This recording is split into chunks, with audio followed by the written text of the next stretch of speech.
Good morning, everyone. How are you doing? Good? I'm doing fine, yeah. I just didn't sleep enough.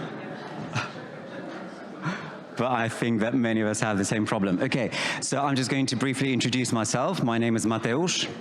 You can see the phonetic transcription of my name here, but not all the PowerPoint is going to be in IPA, so don't worry about that. And I'm going to be talking about, the polyglots' attitudes to accent and pronunciation, okay? Just to let you see my name in normal script, okay, that's my name. I work at Universidad Francisco de Vitoria in Madrid, in Spain. And, well, you also have my website there. And, well, what are we talking about today, okay? Well, I would also like to thank you for being here at this very early hour, okay? So that's something I wanted to say, okay? So basically, this is a polyglot gathering, okay, so that's why we're talking about polyglots, because I could just talk about any attitudes to accent and pronunciation, but I actually did some research with you guys, and you're going to see later on that the sample in this original study that I'm going to present today consists of polyglots and non-polyglots, and some of the people who were here last year, okay, so there are 42 participants, as you're going to see, who were present at the gathering last year. So yesterday we had a very interesting talk about por en para, so this is by polyglots and for polyglots, okay? This is done by you because the survey was completed by some of you, and also this is done for you because I'm presenting it to you today, okay?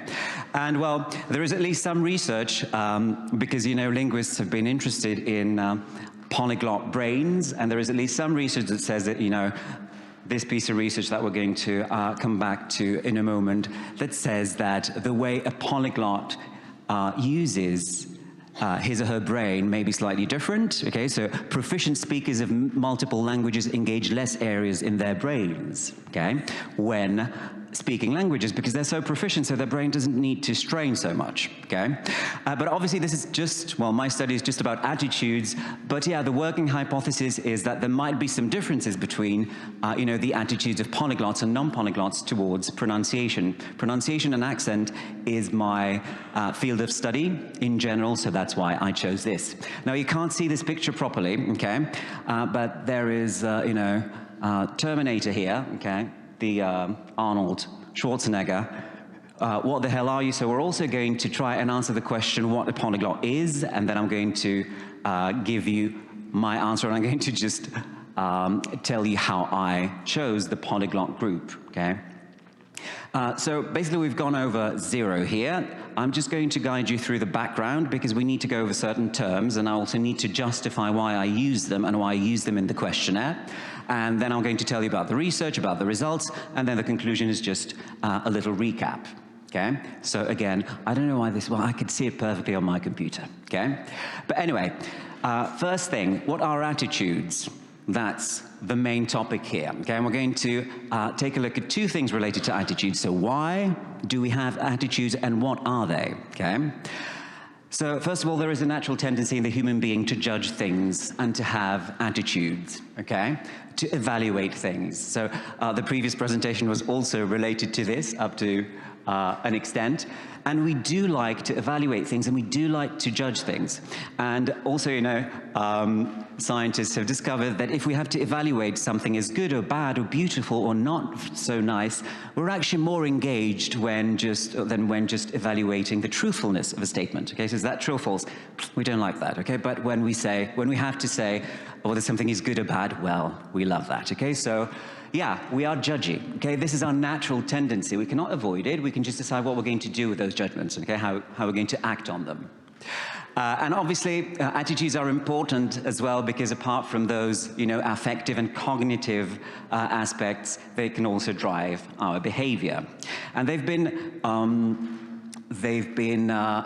defined in many different ways. So the beliefs and feelings and intentions or mental constructs acquired through experience that can lead to certain feelings and reactions. But I think that this is fairly obvious, okay? So any evaluative reaction that you might have is an attitude, okay? Is this clear? Okay, so we're judgmental, basically. Anybody who says they aren't, well, We naturally are, okay? And in foreign language acquisition research, there have been, many ways or many attempts at defining what attitudes are, and there is a lot of research into motivation, so also the relationship between motivation and attitudes have been looked into. And the first hypothesis was that our beliefs kind of drive our motivation, and then that leads to performance, that leads to behavior. However, then it was discovered that it's not that simple. I mean, because then your performance, if you're good at something, it can also have an impact on your attitudes, and obviously that's going to, again, have an influence on your performance, okay? So, there is this holistic hypothesis, which basically means that there is an interaction between our motivation, our attitudes, and our performance, okay? Because everything is very complex in our brains, okay? And, I can see that some of you are taking pictures. So yeah, there is this interaction. Another thing that I would like to mention is this theory, which I drew certain things from for my questionnaire, which is the L2 motivational self-system. The author is here, Dernier, a Hungarian author, and it's got three main components. The first component is the ideal self, okay? The ideal self is that thing that we've got in our heads that we'd like to be, basically. So we've got a self-concept, which means what we believe ourselves to be, and then we kind of want to, get to that ideal place, okay? It can be different for everybody and can be different for every language, okay, that we learn.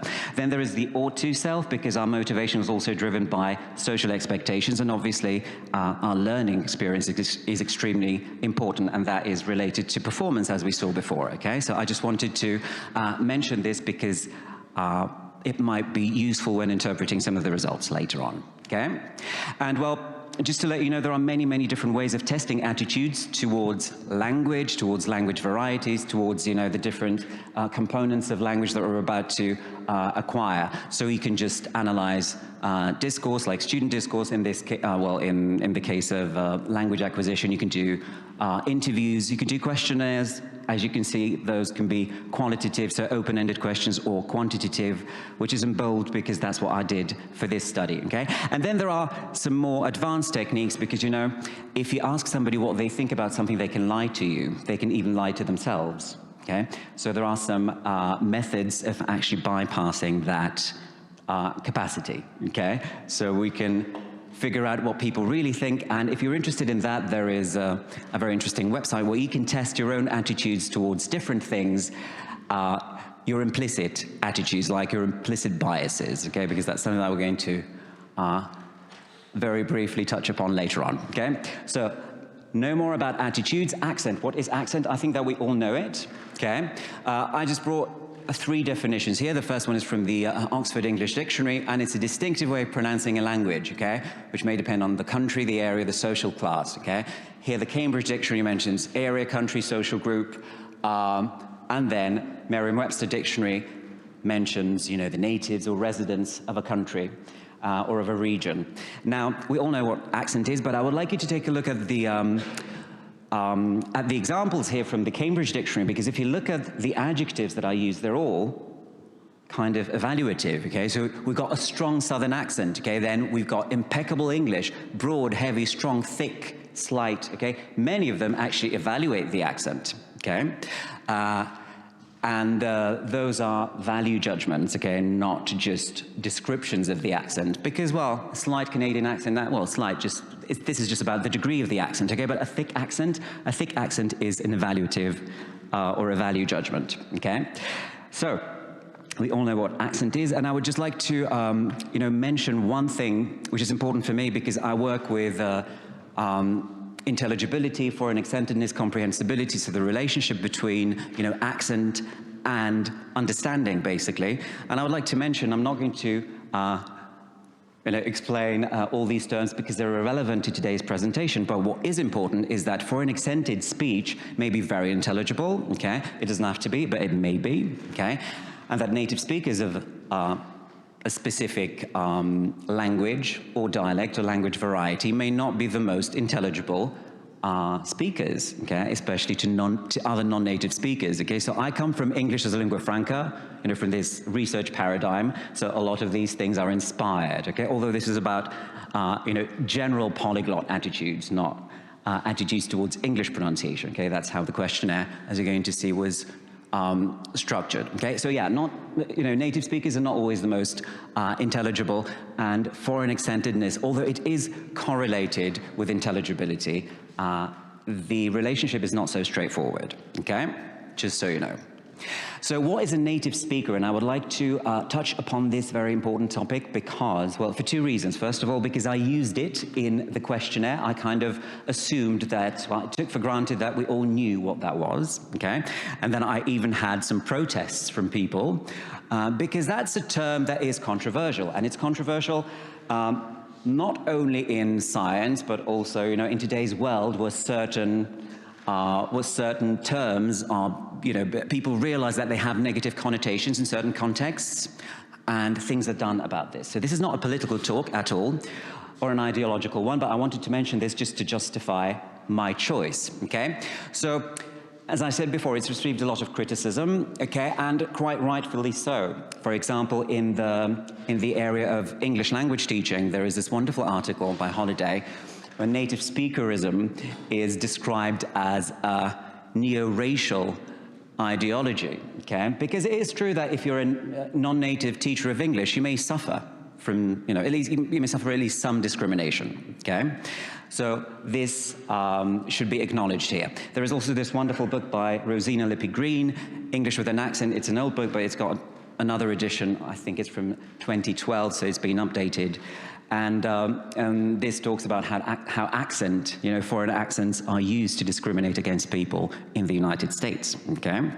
And it is true that the term native speaker is at the core of that discrimination, okay? So on the one hand, well, I had to say this, but on the other hand, I am using it, which is contradictory, but is it? Well, not exactly, okay? We're going to take a look at that. I just wanted to mention that even, in English as lingua franca research, there was a proposal of alternative terms, but then not even those researchers used them, and they kept using native speaker, okay, the term native speaker.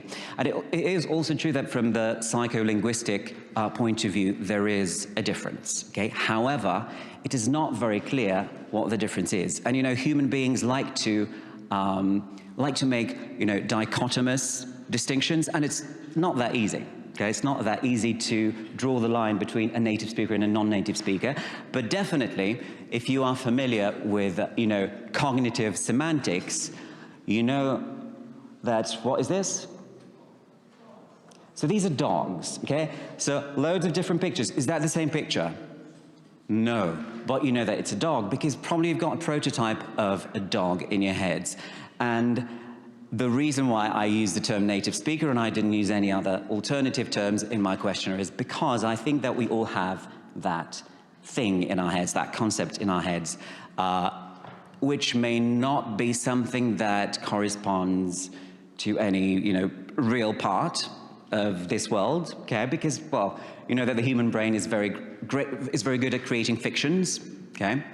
I've been reading, Sapiens recently, and, well, basically, at the beginning, the author tells you that everything that we do is fiction. Even this gathering is fiction, okay? Because is this natural? No, just agreed on meeting here, okay? It's fiction, okay? It's in our brains. We agree on it, but it's not something real. It's just in our brains, okay?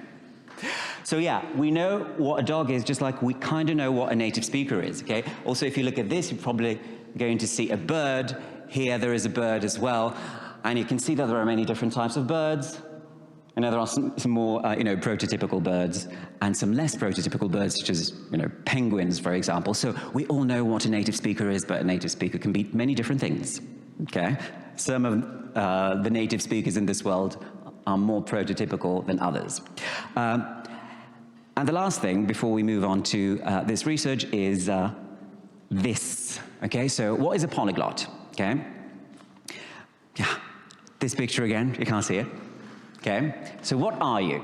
Now, we can take into account many different things, okay, when defining a polyglot. Obviously, the number of languages spoken, the proficiency in those languages, but also something that might be important to some people is just, their attitude towards languages. So what role do those languages play in your life? Okay, are you an enthusiastic language learner? Okay, maybe you just speak one foreign language, but you want to speak more. Maybe you can feel like a polyglot. That's fine. Okay, I'm going to explain to you in a moment how I chose my sample. Okay, so many of these things could be taken into account, but obviously research is all about numbers. So in that research that I mentioned at the very beginning about polyglot brains, they defined a polyglot as somebody who speaks 5 languages, 1 L1 plus 4 L2s at least, and at least one of those L2s has to be advanced, and then a hyperpolyglot is 10 languages. But the authors themselves say that it's arbitrary because the definition of a polyglot is arbitrary, although, okay, if you, for example, go to the Hypea website, do you know it? I guess that many of you do. I'm a very proud member of this association as well, but it's true that on the website they say that it's commonly agreed upon that, a hyperpolyglot is somebody who speaks, 6 languages. Well, it's not, okay? But yeah, fluent in 6 or conversant in 8, okay, so that's the definition. However, it's still arbitrary, okay, which is important because obviously my sample split is also arbitrary, and I'm going to tell you in a moment how I did that. So the very last thing, there's only one slide here. Previous research shows that basically, in English at least, but there is some research related to other languages as well, that standard native accents are preferred for all purposes in English, but also in other languages, okay? So they are the model for your own pronunciation as a learner. For teachers, well, the more native you sound, the better. Professionally and aesthetically as well, there is some very, very interesting research saying that, well, people who speak non-standard, who have a non-standard accent, although they're English, in this case, maybe very, very proficient, are considered to be less credible, and so on. So, well, the connotations can be quite, and the consequences in real life can be quite severe. There is also some research that says that, well, depending on the speaker group, this native tendency can be different. Like, for example, speakers on bilingual degrees in Spain may be less inclined to favor, a native accent as much or less than those enrolled on language degrees. Okay, so there is some research that talks about group differences as well. But the tendency is that we all prefer, native speakers for some reason. Okay, I mean, understandable up to a certain degree. Okay, so what is this research about? This is the working hypothesis for inferential statistics, but I would actually like to skip over this and then just go to the research question. So we're going to find out. I don't know how much time I've got, probably not so much. Okay, so just let me check. That's great. So we're going to take a look at a typical polyglot profile in terms of, attitudes to accent and pronunciation acquisition. Sorry, there is something missing there. Then we're going to take a look at some associations between participant characteristics and the attitudinal questionnaire. And then we're going to see whether there are any differences between the polyglots and non-polyglots that completed the questionnaire, okay? So this research is exploratory, quantitative, which means basically that there was a questionnaire, 31 items on the questionnaire, and then attitudinal items, and then there was a language background questionnaire as well, okay? As you can see, the items could be answered from 1 to 6, okay? And we're going to see how they were labeled in a moment. And the variables that I extracted from this questionnaire were the following. Okay, we're not going to read this horrible table because we're going to come back here later on when discussing the results. Okay, so every single item was from 1 to 6, as I said, and these were the labels. Okay, so from strongly disagree to strongly agree. There was no middle point because I'm one of those people who give people no chance to have no opinion. Okay. There are different stances on this in research. Some people say that, well, you have to give them a middle option. Some people say, don't, make them choose. And I think that in life, you always have to choose. So that's, that's a very human reason behind this. Okay, So just so you know, now these labels are going to be present when we discuss the results as well at the bottom. So my participants.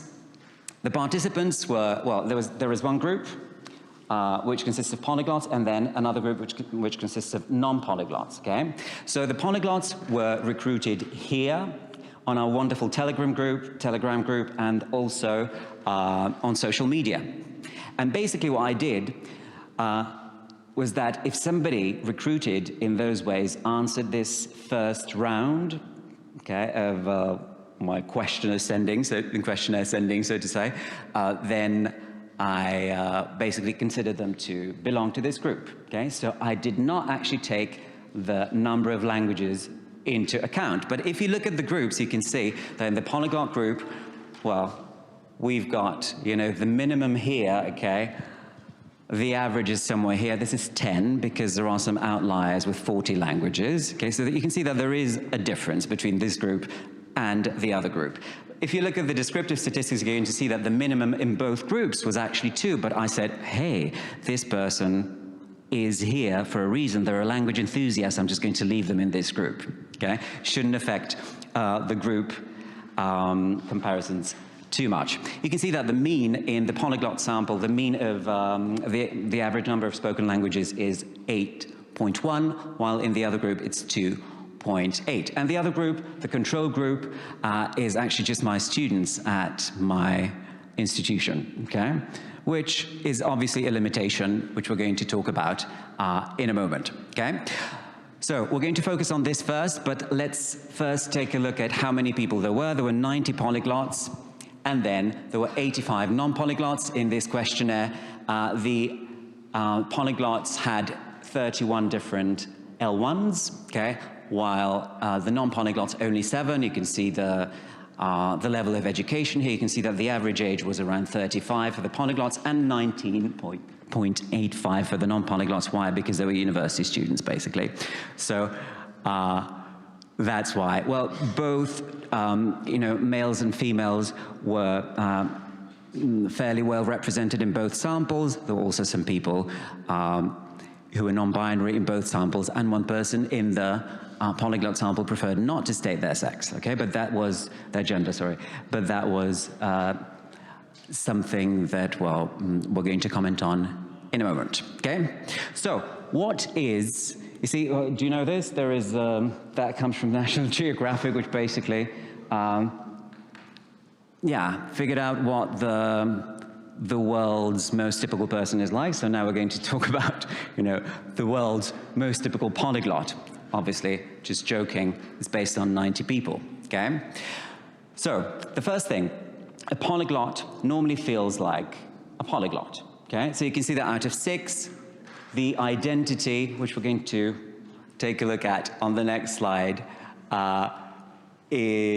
scored, well, on this scale at least, the people marked, well, on average, this option. But I would like to take a look at this because, as you can see, I kind of, you know, I analyzed it statistically, and it was these 3 items could be included in one scale, so then I just dealt with the average, but actually there were statistically significant differences between the 3 items that related to polyglot identity.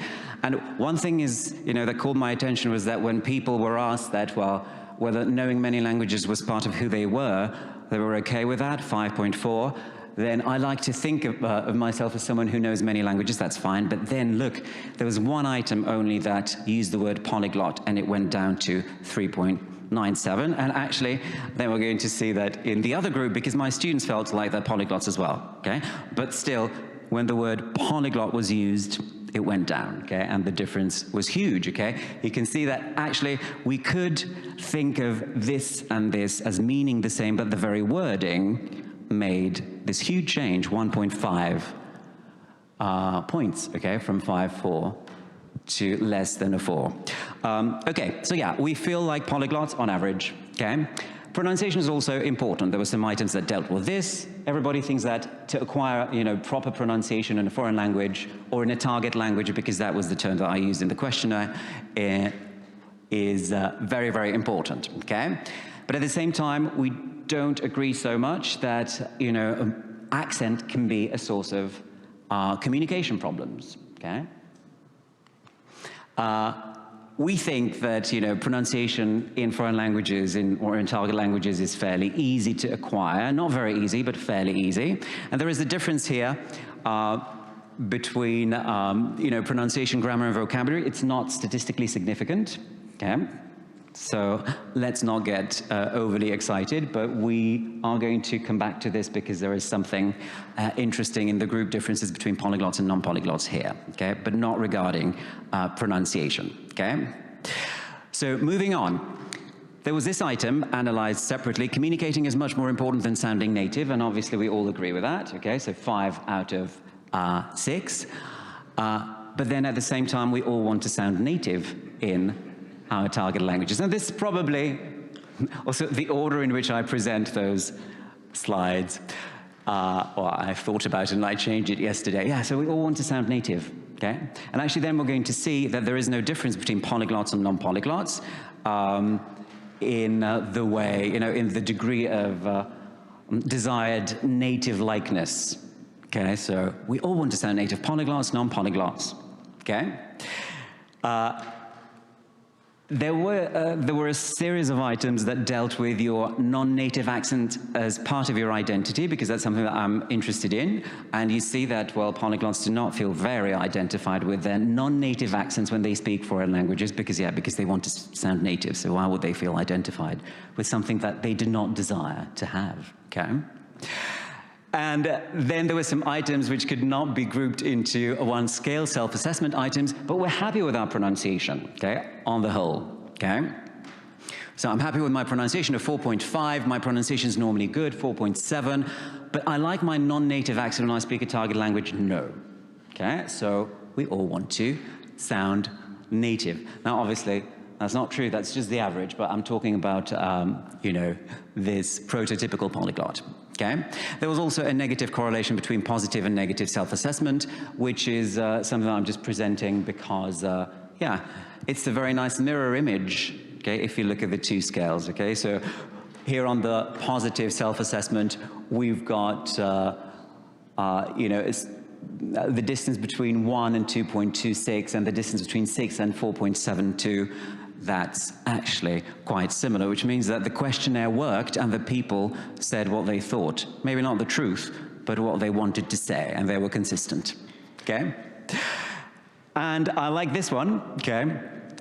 So quite extroverted people, not excessively.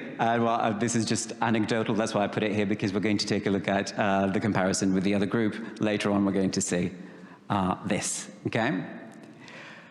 So within the polyglot group, there were some correlations, like, for example, the number of languages. This is just descriptive statistics, but, well, it's interesting that the number of languages was correlated with age. So, well, that makes sense, because the older you are, the more time you've had to learn languages, okay? Also, the more languages you speak, obviously, polyglot identity goes up. And there was also this little, medium weak, correlation between the number of languages and the ease of pronunciation acquisition, so how easy you think pronunciation is in foreign languages. But actually, on this slide, no gender differences. That's the most interesting thing, because very often there are gender differences, okay? And even in my own studies, with a different type of questions, but also about pronunciation, sometimes, men tend to be they might say that they don't care about pronunciation so much, while women do, okay? But here, there were no differences, okay? Good. Is this clear, more or less? Because it's very early, and, well, sometimes I'm under the impression that I don't know what I'm talking about, but anyway. Good. So now we're going to take a look at, at these two groups. But remember that the non-polyglots are just my students, okay? So actually, can we generalize these results? No, but I thought I was going to present them to you because, well, why not, okay? So look, definitely, as I said before, my non-polyglot students still feel quite polyglotty, okay? And I'm very happy, okay? I'm very happy. They feel like they're, multilingual speakers. That's good, okay? But there is a difference, okay, between the two groups. This one is interesting because you can see that my, Spanish students, when asked about how identified they feel with their accent. Well, they feel more identified with their non-native Spanish accent when speaking foreign languages than polyglots who would like to have a more native one, okay? Although there is no difference, statistically speaking, between the desired native likeness in both groups, okay? There was also a slight difference on this item. Okay, so this is good. Polyglots are happy with their pronunciation, okay, as we saw before, and they also disagree when they are, asked to evaluate how bad their pronunciation is. Okay, there was a difference here, for example. Okay, this is not related to pronunciation, but I wanted to, compare pronunciation with grammar and vocabulary. That's why this item's here. Okay, so polyglots find learning grammar easier than non-polyglots. Okay. Which is fairly logical, okay, or it could be. There was also a very slight difference here, which I'm not going to discuss now, okay, because it's also very small, and the statistical significance, well, is kind of weak. And then I like my non-native accent when I speak a target language. Okay, you can see here that, again, the non-polyglots were okay with that more than the polyglots, okay? And, well, the extroversion, which is measured a lot when talking about motivation and all those motivation in L2's studies. And you can see that my students are much more extroverted than the average polyglot. And then I just thought, yeah, because at 20, they're at university, all they do is, un botellón todos los días, so they basically drink outdoors. And they meet new people, so it's normal that they, consider themselves to be more extroverted than, people from, people of all ages, and also a lot of polyglots who basically dedicate a lot of, alone time to language study. Anyway, the conclusions, just to, wrap it up, and I'm just going to read it very briefly. So, an average polyglot, okay, has polyglottery, I love this word, as a component of their identity, okay? And they feel strongly that knowing a lot of language is part of who they are, although they may not like the word polyglot so much, and this is a polyglot gathering, okay? The polyglot identity is correlated with the number of languages they speak, okay?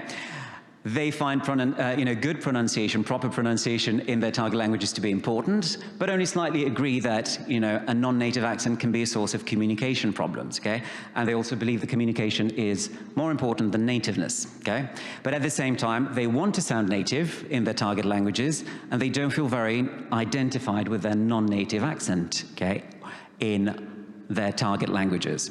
And in terms of self-assessment, they find pronunciation to be, well, rather easy to acquire. They're happy with their pronunciation, but when those items are tweaked and the word, non-native appears, nope, okay?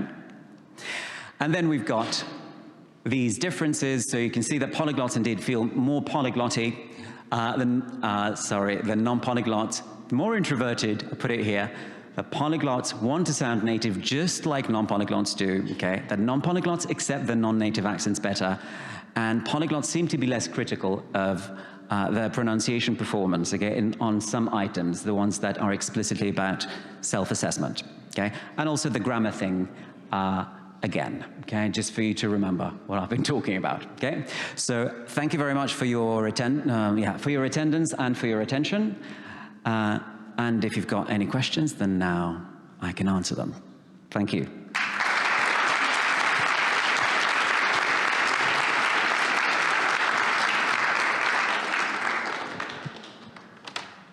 Anonymous. Thank you, Anonymous. One of the slides, you wrote intelligibility and comprehensibility, I think. What's the difference? Okay, that's a very good question. Yeah, the one that I said, well, I don't want to explain this. No, so the difference is, there are different research paradigms, obviously, and every single term can be defined in different ways. But in this paradigm, which I use in my studies, which comes from Canada, Derwing and Monroe, if you want to look them up, those are the two scholars that have done a lot of research on this. They distinguish between intelligibility and comprehensibility in the following way. So we already know that a foreign accent is a foreign accent. Okay, I'm going to start with foreign accent. If you want to know how they measure foreign accentedness is just a scale, okay? How foreign, how native does that person speak, sound, okay? And you've got a scale. Comprehensibility is very similar, because the question is, how easy or how difficult are they to understand? So both foreign accentedness and comprehensibility are subjective measures.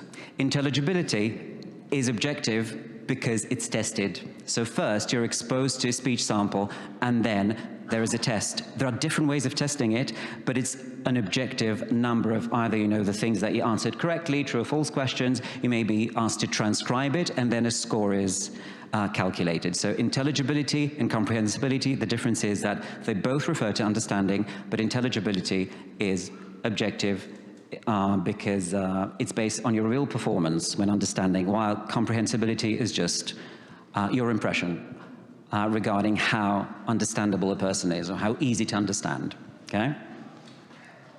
And, well, the relationship is complicated because, and different studies may even present contradictory results. Okay, how many of you students were Spanish, and were the differences between the local and the international students? Okay, so I couldn't run those tests because most of them were Spanish, like 95% probably. And there were, the ones who weren't Spanish were either Latin American, so Spanish was still the mother tongue, and I think that there was one student whose mother tongue was Russian, and that's basically it. So I couldn't run any, group comparisons on that sample. Okay? And then we've got the next one, 5 votes. Anonymous, thank you very much. You mentioned attitudes being fundamental to performance. Is there any research which attitudes especially relevant? So yeah, there is a lot of research, okay? If you want to read about, attitudes, there is a lot of psychological research, obviously, because that's where it all comes from. There is a very interesting book, which is in the references here, okay, which is edited by Dernier, which introduces you to the L2, motivational profile, and it's very, very interesting. There are loads of studies, basically, but it's not very easy, and this is something that we also have to take into account. It's not very, it's not very easy to measure the exact relationship between motivation and performance, but there are loads of studies, obviously. There are loads, and I would like, as a starting point, that book, which has many different, chapters, the book edited by Dernier and I think Emma Ushioda, that was in 2009, is full of those. And I've got many, many different references because I had to read a lot of it a couple of years ago. When we talk, I'm just going to add one thing because it's complicated, and attitudes as such, you can use the word attitudes, but attitudes are broken down into, other sub-variables, so to say, okay? So, well, every single study may not even use the word attitude, but it's within the attitudinal range, so to say, when you talk, for example, about the readiness or the willingness to communicate, that's also, a variable that has been studied a lot, and it's proved to be significantly, related to performance. So yes. Is the introversion, extroversion likely to be related to cultural aspects as well as age? As the gathering cohort, yeah, likely has a wider range than new students? Yes, of course, clearly, okay? So yeah, my students are from Spain, so their culture is very extroverted, okay? At least on the surface, okay? That's what expected, from them. So definitely, there is a cultural component there, okay, which is another very interesting thing. I'm also doing some research into, the attitudes to classroom feedback, and I'm going to compare my Spanish students with, Polish people. Completely different, okay? So yeah. And it's related to introversion, extroversion, how ready you are to be exposed to public feedback, and so on. Okay, so I hope that answers your question, but the answer is yes. How did you learn such amazing native level English? Well, thank you very much, Anonymous. I learned it in Poland, and in Spain, and in the UK. That's a very good question, because you see, definitely I want to sound native, okay, because that is my goal, but not in every single language. I want to sound native in Spanish and in English, and that's it. Okay? And in my mother tongue, and then I can be slightly less native in other languages, because you can't have it all. Okay, but yeah, the answer to this would be a lot of work. So I discovered that I had this this ear for languages when I was maybe 13, and then I just worked on it very, very hard, because it doesn't, you know, it won't come without a lot of work. Okay, so a lot of observation, a lot of talking to yourself. Okay, a lot of, you know, those things that you do that people might consider to be slightly crazy. Yeah, but it takes work. Okay, because everybody, you know, sometimes, just a personal anecdote, sometimes I'm kind of offended by those people who just assume, you've got this special talent, yeah, great, but how much time did I dedicate to actually work on that talent, okay? So is the typical thing, yeah, it just came to you, okay? It was thrust upon you, no, it wasn't, okay? It was up to a certain point, okay? But definitely a lot of work, a lot of work.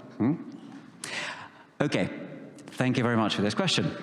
Are introverted people less motivated to be polyglots? Okay. I've got no idea, because we'd have to do some research, okay, and that would have to be the hypothesis.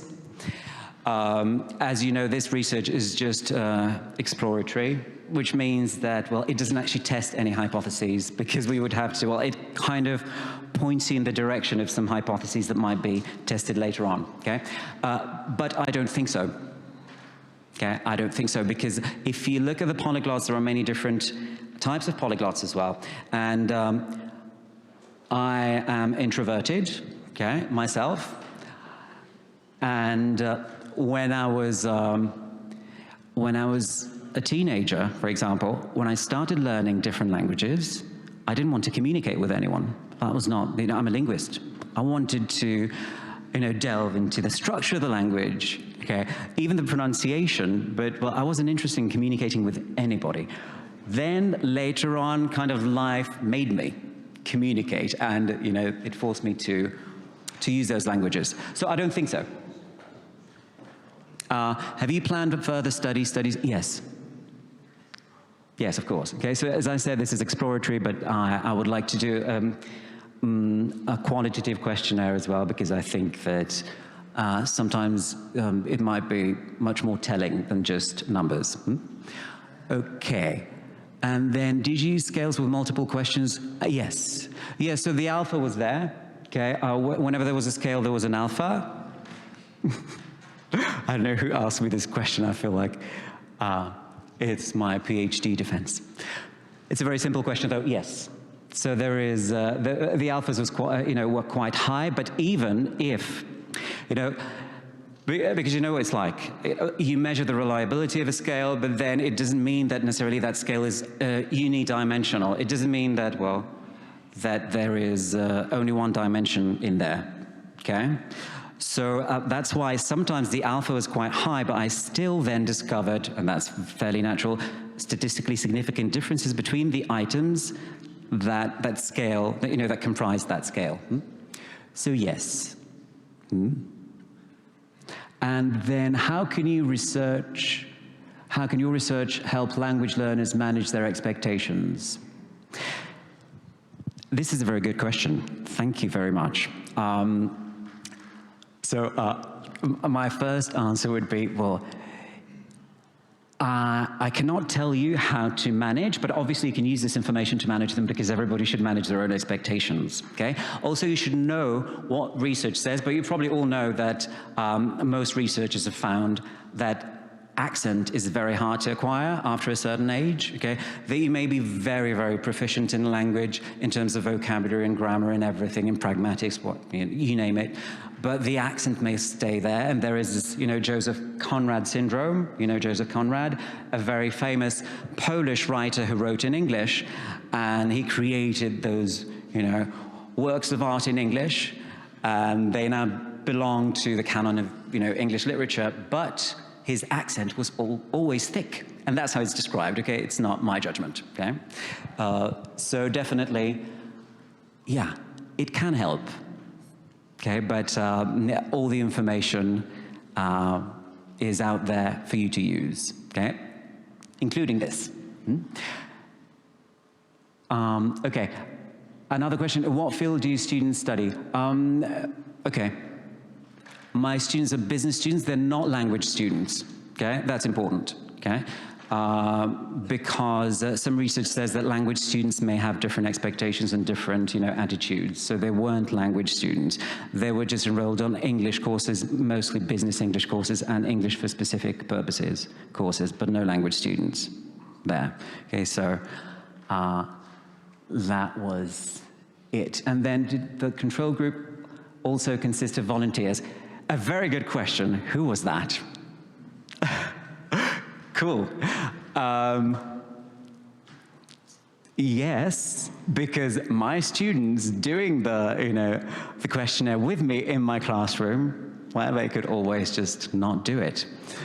Yeah, but obviously there was some pressure on my, on my side. No, I didn't control them, but I'm the teacher, obviously. So if I do it, even if it's at the end of the class, then still they want to do it. But I didn't check. Well, that's a very good question. All right, so thank you very much again for your attention. I hope you enjoyed it. And have a great gathering.